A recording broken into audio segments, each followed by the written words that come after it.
Hi buddies is Naveen voice over. புதுசாக சேனலை பார்க்குறவங்க சப்ஸ்கிரைப் பண்ணிக்கோங்க. ஆல்ரெடி பார்த்துட்டு அந்த சைனீஸ் ட்ராமாவோட செகண்ட் எபிசோட் தான் பார்க்க போகிறோம். செகண்ட் எபிசோடோட ஸ்டார்டிங்கில் நம்ம ஹீரோயினை பக்கத்தில் உட்கார வச்சுட்டு அவ கூட வந்து பேசிகிட்டு இருப்பாரு. கல்யாணத்து அன்னைக்கு நைட்டு வந்து நம்ம ஹீரோ ஹஸ்பண்ட் அண்ட் ஒய்ஃபை வந்து சேர்ந்து வாழ்க்கை நடத்த முடியாது, அதாவது தனக்கு ஹெல்த் இஷ்யூஸ் இருக்குது, தன்னோட உடம்புல ஏதோ ஒரு குறை இருக்குது அப்படின்னு சொல்கிறாரு. ஆனால் நம்ம ஹீரோயினோட மனசில் எப்படியாவது ஒரு வழி இருக்கணும், நான் நினச்சதை சாதிக்கணும், என்னால் கண்டிப்பாக சாதிக்க முடியும் அப்படின்னு நினச்சிட்ருப்பாங்க. ஹீரோ வந்து ஹீரோயின் கிட்ட ரொம்ப க்ளோஸாக நெருங்க ட்ரை பண்ணுவார். ஆனால் திடீர்னு அவரோட ஹெல்த் கண்டிஷன் ரொம்ப மோசமாகி தொடர்ந்து இரும ஆரம்பிச்சிடறாரு. அதை பார்த்தா நம்ம ஹீரோயின் வந்து கொஞ்சம் ஷாக் ஆகிடுறாங்க. அப்படின்னா இளவரசர் ட்ரிங்க்கு உண்மையாகவே ரொம்ப உடம்பு சரியில்லாமல் இருக்கோ அப்படிங்கிற மாதிரி யோசிக்கிறாங்க. அதுக்கப்புறம் அவரை வீல் சேரில் உட்கார வைக்கிறதுக்கு நம்ம ஹீரோவோட க்ளோஸ் ஃப்ரெண்ட் ஒருத்தர் வந்து ஹெல்ப் பண்ணுறாரு. வெளியில் போகிறதுக்கு முன்னாடி அவர் நம்ம ஹீரோயின் கிட்ட வந்து ஒரு வார்னிங் கொடுக்குறாரு. இந்த டிங் பேலஸை வெளில இருந்து பார்க்குற எல்லாருக்கும் அமைதியாக இருக்க மாதிரி தான் தெரியும், ஆனால் உண்மையிலேயே அது அப்படி இல்லை. நீ புத்திசாலி அப்படின்னா உன்னோட திறமையை வெளில யாருக்கும் காட்டாமல் மறைச்சி வச்சுக்கோ அப்படின்னு சொல்கிறாரு. அவர் அந்த வார்த்தையை சொல்லிவிட்டு அங்கேருந்து கிளம்பி போயிடுவார். ஆனால் நம்ம ஹீரோயினுக்கு அவர் ஏன் அப்படி சொன்னார் அப்படின்னே நினச்சிட்ருப்பாங்க. ஏன்னா அந்த பேலஸ் பற்றின சில விஷயங்கள் நம்ம ஹீரோயினுக்கு ஏற்கனவே தெரியும். அதுக்கப்புறம் 2 மாதத்துக்கு முன்னாடி நடந்த ஒரு இன்சிடெண்ட்டை தான் காட்டுறாங்க.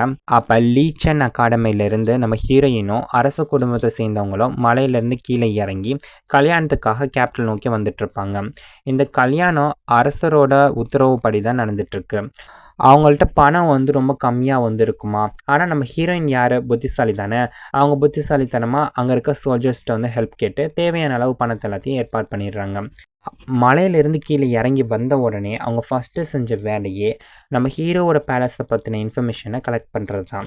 ஸோ பேலஸ்க்கு பக்கத்தில் போய் அமைதியாக உட்காந்து அங்கே இருக்க சுச்சுவேஷன் எல்லாத்தையும் வந்து கவனிச்சிட்ருப்பாங்க. அப்போது ஒரு கஞ்சி விற்கிற வயசான மனுஷன் அந்த சிட்டி பற்றின பழைய கதையெல்லாம் வந்து சொல்ல ஆரம்பிக்கிறாரு. இப்போ தான் அந்த சிட்டி ரொம்ப அமைதியாக இருக்குது, ஆனால் இதுக்கு முன்னாடி எப்போவுமே பிரச்சனை சண்டை அப்படின்னே தான் போயிட்டு இருந்துச்சு அப்படின்னு அவர் சொல்கிறாரு. அதுக்கு காரணம் ஜெனரல் மோவோட அண்ணன். அவன் தனியாக ட்ரூப்பை கேபிட்டலுக்கு கூட்டிகிட்டு வந்ததுனால பார்டர் ஏரியாவில் வந்து ஒரு பெரிய பிரச்சனையும் வந்துருச்சு. எனிமிஸ் எல்லாம் வந்து அட்டாக் பண்ணிட்டு இருந்தாங்க. அதனால் பல சோல்ஜர்ஸ் வந்து காயமடைஞ்சிட்டாங்க. சிட்டியில் ஒரு பகுதியும் வந்து அழிஞ்சு போச்சு. ஸோ இந்த தப்புக்காக அந்த ஜெனரலுக்கு வந்து மரண தண்டனை வந்து கொடுத்துருப்பாங்க. இந்த ஒரு இன்சிடெண்ட் நம்ம ஹீரோவோட குடும்பத்துக்கு ஒரு பெரிய பாதிப்பை வந்து ஏற்படுத்தியிருக்கும். இந்த கதையை கேட்டுட்டு இருக்கும்போது நம்ம ஹீரோயின் கூட வந்திருந்த ஒரு உடல் ஊனமுற்ற ஒரு பொண்ணு வந்து ரொம்ப சோகமாயிருது. அவள் மெதுவாக முன்னாடி வந்து மண்டி போட்டு உட்காடுறா. அதுக்கப்புறம் இந்த டின் பேலஸ் முன்னாடி என்னோட அம்மாவுக்கு வந்து நிறைய ஹெல்ப் பண்ணியிருக்கு, அந்த உதவியை நான் வாழ்நாள் முழுவதும் மறக்கவே மாட்டேன் அப்படின்னு சொல்கிறான். நம்ம ஹீரோயினும் அதை கேட்டு நானும் அந்த குடும்பத்துக்காக ஒரு நன்றிக்கடன் பட்டிருக்கேன் அப்படின்னு ஃபீல் பண்ணுறாங்க. இனி என்னோட அம்மா கவலைப்பட தேவையே இல்லை, அந்த கடனை நானே டைரெக்டாக போய் திருப்பி கொடுத்துருவேன் அப்படின்னு அவங்க வந்து ப்ராமிஸ் பண்ணிகிட்ருப்பாங்க. இப்படி நம்ம ஹீரோவோட பேலஸில் நம்ம ஹீரோயினோட ஒரு புது வாழ்க்கை வந்து ஸ்டார்ட் ஆகுது. அடுத்த நாள் காலையில் புது மருமகளாக இருக்கிற நம்ம ஹீரோயின் வந்து குடும்ப வழக்கப்படி கிராண்ட் மேடமை மீட் பண்ணி மரியாதை செலுத்தணும் அப்படிங்கிறதுக்காக போகிறாங்க. ஆனால் அங்கே போனப்போ தன்னோட நாத்தனா வந்து அங்கே இல்லை அப்படின்னு தெரிய வருது. அப்போ வீட்டில் வேலை பார்க்குற மேட்ஸ் வந்து அவங்களுக்கு வந்து உடம்பு சரியில்லை, அதனால் வெளில வரமாட்டாங்க அப்படின்னு சொல்லி கதவை மூடியே வச்சுருப்பாங்க. இறந்து போன தன்னோட ஹஸ்பண்ட் அண்ட் மகனோட நினைவாக வைக்கப்பட்டிருந்த அந்த நினைவுகளுக்கு பக்கத்தில் உட்காந்து அந்த மூத்த மருமக வந்து அமைதியாக அப்படி துக்கத்தில் மூழ்கி போயிருக்கும், வேதனை தாங்க முடியாமல். அப்போ நோய் வந்து அம்மா உங்களை எல்லாரும் வந்து தேடிட்டுருக்காங்க, ஏன் இங்கே தனியாக இருக்கீங்க அப்படின்னு சொல்லி கேட்குறா. அதுக்கு அந்த லேடி வந்து பேசுகிறதுக்கு எதுவுமே இல்லை, என்னை யாருமே மீட் பண்ண வேண்டிய அவசியமே இல்லை அப்படின்னு ரொம்ப சோகமாக வந்து சொல்லிகிட்ருப்பாங்க. அவங்க ஹஸ்பண்ட் இறந்ததுலேருந்து அவங்க வாழ்க்கையில் எந்தவித ஹாப்பினஸும் இல்லை அப்படின்னு அவங்க நினச்சிட்ருப்பாங்க. அதுலேயும் தான் கூட வாழ்ந்த ஒரே ஒரு மகனையும் அவங்க இழந்துட்டாங்க. அதுக்கப்புறம் அவளுக்கு எதுலையுமே வந்து இன்ட்ரெஸ்ட் இல்லாமல் போயிடுது. ஆனால் சமீப காலமாக மட்டும் யாரோ ஒருத்தரை பற்றி அவள் கவலைப்பட ஆரம்பிக்கிறாள். இன்னொரு பக்கம் நைட் ஆகிட்டதுனால நம்ம ஹீரோயின் வந்து தூங்குறதுக்காக போகிறாங்க. ஆனால் அங்கே ஷூஹாங்க்கு வந்து தூக்கம் வரவே இல்லை. புது இடம் அப்படிங்கிறதுனால ரொம்ப பயமாக இருக்கும். இந்த பேஸில் இருக்கவங்க எல்லாருக்கும் இது பிடிக்கலையா, என்னை ஏற்றுக்க மாட்டாங்களா அப்படின்னு ரொம்ப பயந்துட்டுருப்பான். அதே நேரத்தில் எதுனா இருந்தாலும் சரி நான் மறுபடியும் அந்த மலைக்கு போகிறதுக்கு எனக்கு விருப்பமே இல்லை அப்படின்னு சொல்லிட்டு இருப்பான். அதை கேட்ட நம்ம ஹீரோயின் ஷூஹாங்கை தன்னோட சேர்ந்து தூங்க சொல்கிறா. 2 பேரும் ரொம்பவும் க்ளோஸ் ஃப்ரெண்ட்ஸ் மாதிரி வந்து பழகிட்டு இருப்பாங்க. நம்ம ஹீரோயின் யார், நல்ல புத்திசாலி தானே. ஸோ ஷுவாங்க்கு வந்து ஆறுதல் சொல்லி அவளோட மனசை வந்து தைரியப்படுத்துகிறான். அதுக்கப்புறம் ஷுவாங் கொஞ்சம் அமைதியாகி அப்படி தூங்கிடுறான். எப்படியோ ஒரு வாரம் போயிருது. ஒரு வாரம் ஆயிருச்சு. இருந்தாலும் இன்னும் நம்ம ஹீரோயின் வந்து ஹீரோவ நேர்ல பார்க்கறதுக்கு சான்ஸே கிடைக்கவே இல்ல. ஒரு நாள் காலையில மட்டும் அவன தூரத்துலேருந்து பார்த்து வணக்கம் சொல்றா. அதுக்கப்புறம் மறுபடியும் அவன பார்க்கவே இல்ல. அப்ப வீட்ல வேலை பார்க்குற அந்த மேட்ஸ் பேசுறத கேட்டுட்டு, இளவரசர் எப்பவுமே தன்னோட ஸ்டடி ரூம்லயே தான் இருப்பாரு. வெளில வரதே ரொம்ப ரேர் தான் அப்படிங்கிற மாரி பேசிட்டு இருந்திருப்பாங்க. அதனால நம்ம ஹீரோயின் வந்து டைரக்ட்டா வந்து அவர மீட் பண்ண போலாம் அப்படிங்கிற மாரி டிசைட் பண்றாங்க. ஆனா, அப்பன்னு பார்த்து மறுபடியும் அந்த அரச ஜோசியர் லீ அங்க வந்து நம்ம ஹீரோயின தடுத்துடுறாரு. இளவரசர நீங்க வந்து தொந்தரவு பண்ணக்கூடாது அப்படின்னு அதுக்கு பல காரணம் சொல்லிட்டுருப்பாரு. அது மட்டும் இல்லாம உங்களோட கடமை இளவரசர வந்து கவனிச்சுக்கிறது தான் அப்படிங்கிறதையும் நினைவுபடுத்துறாரு. ஸ்டார்ட்டிங்ல இருந்தே நம்ம ஹீரோயின் வந்து ரொம்ப பிடிவாதமா இருந்தாலும், அதுக்கப்புறம் வேற வழி இல்ல அப்படிங்கிறதுனால அங்கேருந்து கிளம்பி போலாம் அப்படின்ட்டு போவாங்க. அதுக்கப்புறம் இந்த ஜோசியர் லீ வந்து சில கேள்வியெல்லாம் கேட்க ஆரம்பிக்கிறாரு. தெற்கு பகுதியிலேருந்து வந்த ஒருத்தர் எப்படி இவ்வளோ சரளமா அந்த கேபிட்டல்ல இருக்கவங்க பேசுற மாரி பேச முடியுது அப்படின்னு அவருக்கு ஒரு டவுட் வருது. இந்த மாரி இவர் கொஸ்டின் கேட்டதும் நம்ம ஹீரோயின் அப்படியே பயந்து போயிருவாங்க. அதுக்கப்புறம் சரி, சரி நான் போய் இங்கேருந்து கிளம்புறேங்க அப்படின்னு சொல்லிட்டு நம்ம ஹீரோயின் அங்கேருந்து போயிருவாங்க. அந்த நேரத்துல அந்த ஜோசியருக்கு நம்ம ஹீரோயினோட புத்திசாலித்தனத்து மேல ஒரு டவுட் வர ஆரம்பிக்குது. நம்ம ஹீரோயின் ரொம்ப ஷார்ப்பா பேசுறாங்க அப்படிங்கிற மாரி அவரு ஃபீல் பண்றாரு. ஒரு சில நேரங்கள்ல 2 பேத்துக்கும் தொடர்ந்து ஆர்கியூமெண்ட் வந்துட்டே இருக்கும். அதுக்கப்புறம் பல கொஸ்டின்ஸோட நம்ம ஹீரோயின் வந்து வெளில போறாங்க. அப்போ ஒரு பெரியவரை வந்து மீட் பண்றாங்க. அவரு இளவரசரோட குடும்பத்துல ரொம்ப முக்கியமான பர்சன் அப்படின்னு தெரிய வருது. உடனே ஹீரோயின் வந்து அவருக்கு மரியாதையா உதவி செய்ய வந்து முன் வராங்க. ஆனா அவர் இது ஒண்ணும் பெரிய விஷயம்லாம் இல்லம்மா, ஒண்ணும் வேண்டாம் நானே பார்த்துக்கிறேன் அப்படிங்கிறாரு. இருந்தாலும் அவருக்கும் நம்ம ஹீரோயினோட அப்பாவுக்கும் முன்னாடி இருந்தே அவ்வளோக்கா ரிலேஷன்ஷிப் வந்து நல்லாவே இல்ல. எப்பவுமே 2 பேரும் எதிரும் புதிருமா தான் இருந்துட்டுருப்பாய்ங்க. ஆனா நம்ம ஹீரோயின் ரொம்பவும் புத்திசாலித்தனமா அப்படியே ஸ்வீட்டா வந்து பேசிட்டு இருப்பாங்க. அவர் புகழ்ந்து பேசுவாங்களா, "எங்களோட குடும்பத்தில ரொம்ப முக்கியமானவர்னா அது நீங்க தான். என்னோட அம்மா அடிக்கடி சொல்லிக்கிட்டே இருப்பாங்க" அப்படின்னு இவங்க வந்து சொல்வாங்க. அத கேட்டு அவர் வந்து சிரிக்க ஆரம்பிக்கிறாரு. பேசிட்டு இருக்கும்போது அவர் சமீபத்தில ஒரு சர்ஜரி பண்ணது தெரிய வருது. அப்ப அவர் சொல்றாரு, "உன்னோட அம்மா உன்ன பத்தி அடிக்கடி விசாரிச்சுட்டே இருப்பாங்க. நீங்க நல்லா இருக்கியா?" அப்படின்னு சொல்லி அவங்க ரொம்ப கவலைப்படுறாங்க அப்படின்னு சொல்லிட்டு இருப்பாரு. ஆனா நம்ம ஹீரோயினோட நிலைமைய பார்த்தா, அவ உண்மையாவே இங்க நல்லா இல்ல போல அப்படிங்கிற மாரி தான் தெரியுது. நம்ம ஹீரோ இன்னும் செத்து போகல. உண்மையாவே அவன் இன்னும் அவனோட மாளிகையில தான் வேலை பார்த்துட்டு இருக்கான் அப்படின்ட்டு சொல்லிட்டு இருப்பாங்க. இவரு தான் அந்த பேலஸ வந்து மெயின்டெயின் பண்ணிட்டு இருப்பாரு. எல்லாத்தையும் சுத்தி முத்தி கண்காணிச்சுட்டு இருப்பாரு. அதனால நம்ம ஹீரோயின் வந்து அவர பத்தி விசாரிக்க ஸ்டார்ட் பண்றாங்க. லீச்சங் ஏன் என்னை இந்த அளவுக்கு ரொம்ப கவனமா கண்காணிச்சுட்டு இருக்கீங்க அப்படின்னு சொல்லி அவங்க கேட்பாங்க. அவர் எப்பவுமே ஹீரோவோட பேலஸையும் அங்க நடக்கிற விஷயத்தையும் வந்து கவனிச்சுட்டே இருப்பாரு. நான் எப்பவுமே ஹீரோவோட பேலஸையும் இங்க நடக்கிற எல்லா விஷயத்தையும் நல்லா கவனிச்சுக்கிட்டே இருப்பேன்மா அப்படின்னு அவர் சொல்றாரு.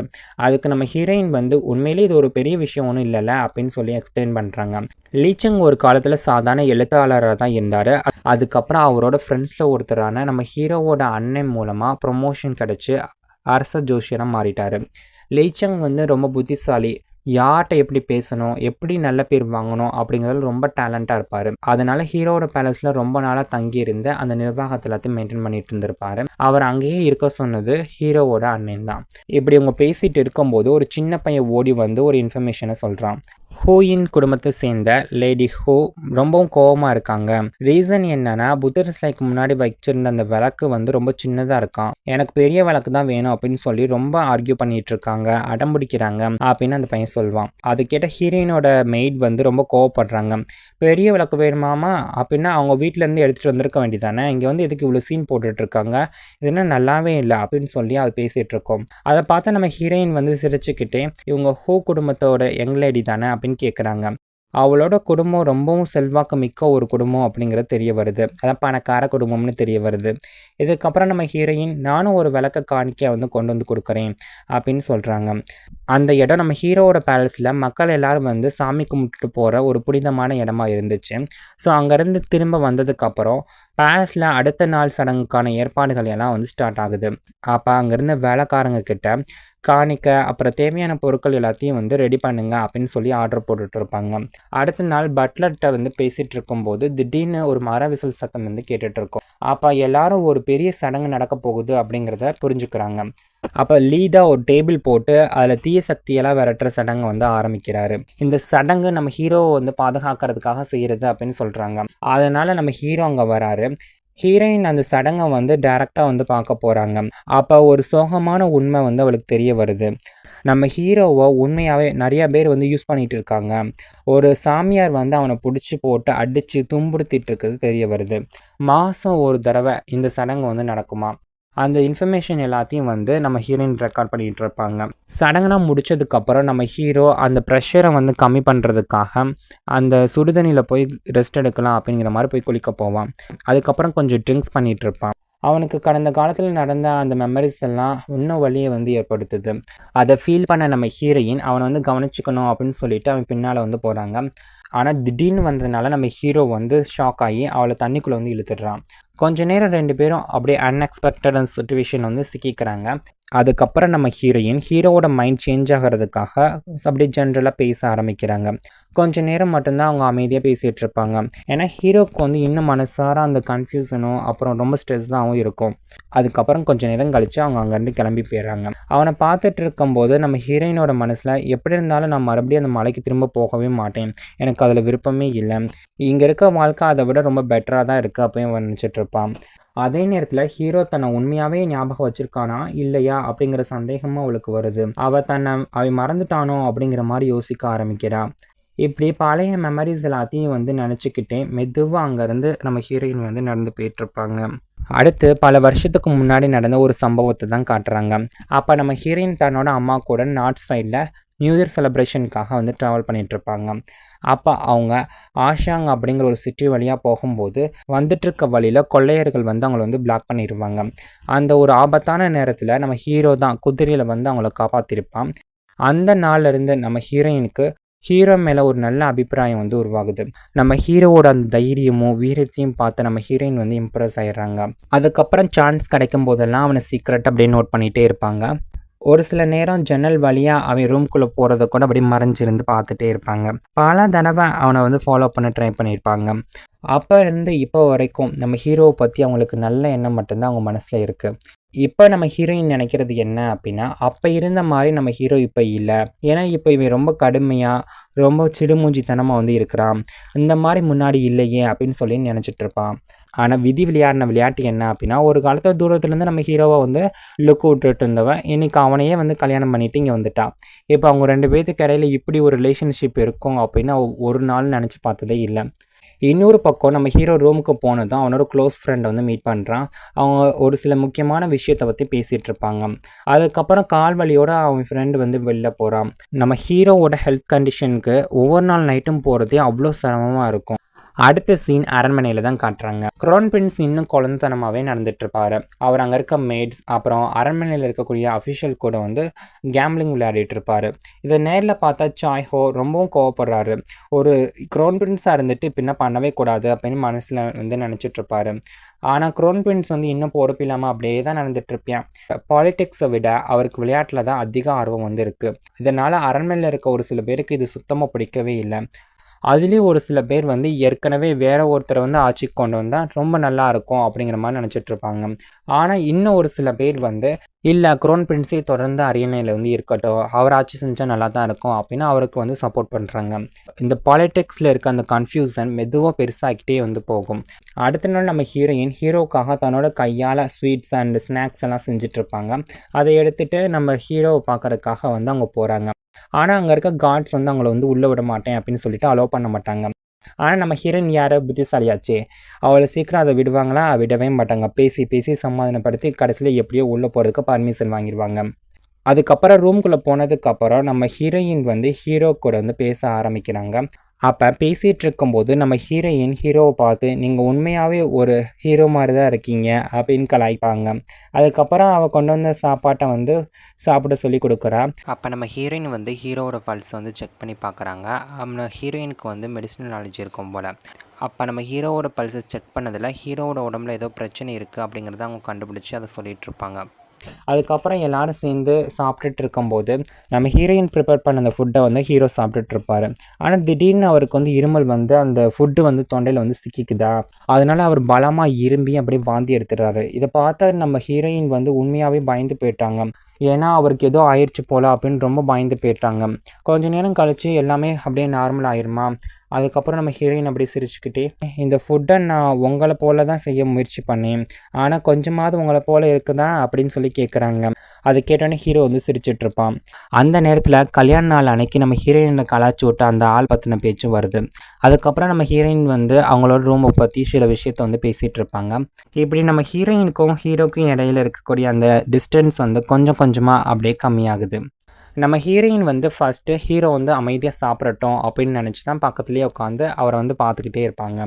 அடுத்த சீனில் கவர்னர் ஷியானை தான் காட்டுறாங்க. கவர்னர் ஷியான் லிங்க் ஆகிருக்க ஒரு பாலிட்டிக்ஸ் இன்சிடெண்ட் வந்து நடந்துகிட்ருக்கு. கேபிட்டலில் இருந்து கவர்மெண்ட் அஃபிஷியல்ஸ் ஒரு மர்டர் கேஸை இன்வெஸ்டிகேஷன் பண்ணுறதுக்காக வந்திருப்பாங்க. இறந்தவர் வந்து ஹுவாய் ஆர்மி ஆளுநரோட லிங்க் ஆகிருக்க ஒரு முக்கியமான நபரான யான்ஃபேங். அவர் ரொம்பவும் கொடூரமான முறையில் வந்து கொல்லப்பட்டிருக்காரு. முதல்ல பார்க்கும்போது சாதாரண கொலை மாதிரி தெரிஞ்சாலும் அதுக்கப்புறம் அதில் ஒரு பெரிய சதி இருக்குது அப்படிங்கிறது தெரிய வருது. இந்த ஒரு இன்சிடெண்ட்டுக்கும் அரண்மனையில் இருந்த ஒரு சில ஹையர் அஃபிஷியலுக்கும் லிங்க் இருக்குது அப்படிங்கிற மாதிரி டவுட் படுறாங்க. இந்த இன்ஃபர்மேஷன் உடனே ராஜா கிட்ட வந்து போய் சொல்கிறாங்க. ராஜா வந்து இந்த நியூஸ் தெரிஞ்சுக்கிட்ட உடனே க்ரௌன் பிரின்ஸ்ட்டு வந்து சொல்கிறதுக்காக போகிறாரு. ஆனால் அவங்களுக்கே தெரியாத ஒன்று வந்து இருக்குது. யான்ஃபேங் சாகிறதுக்கு முன்னாடி ஒரு சில முக்கியமான எவிடன்ஸ் எல்லாத்தையும் கொண்டு வர ட்ரை பண்ணியிருக்காரு. அவர் உயிரோடு இருந்ததுனால ஒரு பெரிய ரகசியம் ஒன்று வெளிச்சத்துக்கு வந்திருக்கும். இந்த நியூஸை கேட்ட க்ரௌன் பிரின்ஸ் வந்து ரொம்ப கோவப்படுறாரு. ஏன்னா யான்ஃபேங் கையில் இருந்த அந்த கேஸ் நாட்டோட பாதுகாப்போட லிங்க் ஆகியிருக்க ஒன்று. அதில் மூ யான் ஹி அப்படின்னு செல்வாக்கு மிக்க ஒரு ஆள் மேலே சந்தேகப்படுறாங்க. அவர் ரொம்ப ரகசியமாக சட்டவிரோதமாக வெப்பன்ஸ் எல்லாத்தையும் சேல்ஸ் பண்ணிட்டு இருக்கிற இன்ஃபர்மேஷன் வந்து கிடைக்கிது. குறிப்பாக பார்டர் ஏரியாவில் வெப்பன்ஸ் எல்லாத்தையும் கடத்துறதை வந்து சந்தேகம் வருது. இதுக்காக பல எவிடன்ஸ் வந்து கலெக்ட் பண்ணி வச்சுருந்தாலும் அந்த எவிடன்ஸ் எல்லாத்தையும் அஃபிஷியல்ஸ் எல்லோரும் அங்கே வரதுக்கு முன்னாடி அது எல்லாத்தையும் இவங்க கலெக்ட் பண்ணி அதை எல்லாத்தையும் மறைச்சிடுறாங்க. இதனால் இன்வெஸ்டிகேஷன் இன்னும் காம்ப்ளிகேட் ஆகுது. க்ரௌன் பிரின்ஸ் நாட்டை தான் டேரெக்டாக வந்து ஆட்சி பண்ணணும் அப்படிங்கிற ஒரு எண்ணத்தில் வந்து இருப்பார். அவர் யாரோட கட்டுப்பாட்டிலையும் வந்து இருக்க விரும்பலை. ஆனால் மூயாங்கி போல் பவர்ஃபுல்லான பர்சன்ஸ் இன்னும் இந்த பாலிடிக்ஸில் வந்து லிங்க் இருக்குது, அவங்களுக்கு நிறைய செல்வாக்கு இருக்குது. ஆனால் அது அவ்வளோ ஈஸியாக இருக்காது. நாட்டை சரியாக ஆளணும் அப்படின்னா ஃபஸ்ட்டு இந்த கேங்கோட செல்வாக்கை வந்து உடைக்கணும் அப்படின்னு ராஜா வந்து நினைக்கிறாரு. அதனால் இந்த கேஸை வந்து நேர்மையான அதிகாரியான சுயாங் கிட்ட வந்து ஒப்படைச்சிடுறாங்க. சுயாங் ரொம்ப நியாயமாகவும் நேர்மையாகவும் இருக்கிற ஒரு ஆஃபீஸர். ஸோ அவர் உண்மையை கண்டுபிடிப்பேன் அப்படிங்கிறதுல ரொம்ப கான்ஃபிடென்ட்டாக வந்து இருக்கிறாரு. இது இப்படி போயிட்டுருக்கப்ப நம்ம ஹீரோயினை தான் காட்டுறாங்க. ஸோ ஹீரோவோட பேலஸில் ஒரு சில இன்சிடெண்ட் வந்து நடக்குது. மக்கள் எல்லாரும் வேண்டுதல் செய்கிறதுக்கான ஆர்டர் செஞ்சு அந்த விளக்கு எல்லாத்தையும் வந்து கொண்டு வராங்க. வெளியில் பார்க்கும்போது இது என்னதான் சாமி கும்பிட்ற வர ஒரு நிகழ்ச்சி மாதிரி இருந்தாலும் உண்மையாகவே சில பேர் அந்த இடத்துல ஒரு மர்மமான சூழ்நிலையை வந்து கவனிச்சிட்ருக்காங்க. அரச ஜோசியரும் அந்த இன்சிடெண்ட்டை வந்து கவனமாக வந்து கண்காணிக்கிறாரு. அந்த நேரத்தில் நம்ம ஹீரோயினுக்கோ ஒரு சில முக்கியமான இன்ஃபர்மேஷன் எல்லாமே கிடைக்கிது. அங்கே வேண்டுதல் பண்ண வர மக்களை வந்து அவங்க குறிப்பாக உன்னிப்பாக கவனிச்சிட்ருக்காங்க. அதில் ஒரு சின்ன குழந்தைக்கு வந்து 2 பேர் இருக்கிறது தெரிய வருது. அதை பற்றி சில பேர் பேசிகிட்டு இருப்பாங்க. ஒருத்தருக்கு 2 பேர் இருந்தால் சாமி கும்பிடும்போது எந்த பேரை வந்து யூஸ் பண்ணுறது அப்படிங்கிற மாதிரி பேச்சு வருது. இந்த சின்ன விஷயம் கூட பின்னால் ஏதோ ஒரு பெரிய சீக்ரெட் இருக்கலாம் அப்படிங்கிற மாதிரி நினச்சிட்ருப்பாங்க. இது இப்படி போயிட்டுருக்கும்போது இன்னொரு பக்கம் கவர்மெண்ட் ஆஃபீஷியல் தான் காட்டுறாங்க. கவர்மெண்ட் ஆஃபீஷியலில் ஜென்ரல் லூ சாங்ஃபோ கவர்னர் ஷியாங்கை மீட் பண்ணுறதுக்காக வராரு. 2 பேரும் யான்ஃபேங்கோட அந்த கொலை வழக்கை பற்றி தான் இன்வெஸ்டிகேஷன் பண்ணிகிட்ருப்பாங்க. அதை பற்றி இவங்க இன்ட்ராகேட் பண்ணிகிட்டு இருக்கும்போது லூ சாங்ஃபோ இந்த கேஸில் வந்து ஹெல்ப் பண்ணுறதுக்காக வந்திருப்பார். ஏன்னா யான்ஃபாங் தன்னோட பழைய லிங்கை பற்றின சில இன்ஃபர்மேஷன்லாம் விட்டுட்டு போயிருந்திருக்கான். ஸோ அந்த இன்ஃபர்மேஷன் மூலமாக ஒரு பெரிய க்ரைம் வெப்பையே கண்டுபிடிக்க முடியும் அப்படின்னு அவர் நினைக்கிறாரு. ஆனால் ஷியான் ரொம்பவும் எச்சரிக்கையாக இருக்கக்கூடிய ஒரு அஃபிஷியல். யாரையும் அவ்வளோ சீக்கிரம் நம்ப மாட்டார். அதனால் லூ சாங்ஃபோ வந்து என்னதான் நான் ஹெல்ப் பண்ணுறேன்னு முன்னாடி வந்தாலும் அவரை டேரெக்டாக அந்த இன்வெஸ்டிகேஷனில் வந்து ஜாயின் பண்ணுறதுக்கு அலோவ் பண்ண மாட்டார். இப்படி பாலிடிக்ஸில் நடக்கிற சதியும் நம்ம ஹீரோவோட பேலஸில் நடக்கிற மர்மமான விஷயங்களும் ஒன்றோட ஒன்று லிங்க் ஆகி இந்த ஸ்டோரியை ரொம்ப பரபரப்பாக வந்து கொண்டு போகுது. அடுத்து என்ன நடக்க போகுதுங்கிறத அடுத்த எபிசோடை பார்த்து தெரிஞ்சுக்கலாம். நான் எக்ஸ்பிளைன் பண்ணது உங்களுக்கு பிடிச்சிருந்துச்சுன்னா மறக்காம நம்ம சேனலை சப்ஸ்கிரைப் பண்ணுங்கள், லைக் பண்ணி உங்கள் ஃப்ரெண்ட்ஸ் அண்ட் ஃபேமிலி மெம்பருக்கு ஷேர் பண்ணுங்கள். மறக்காமல் கமெண்ட் செக்ஷனில் கமெண்ட் பண்ணுங்கள். தேங்க்யூ ஃபார் யுவர் வாட்சிங்.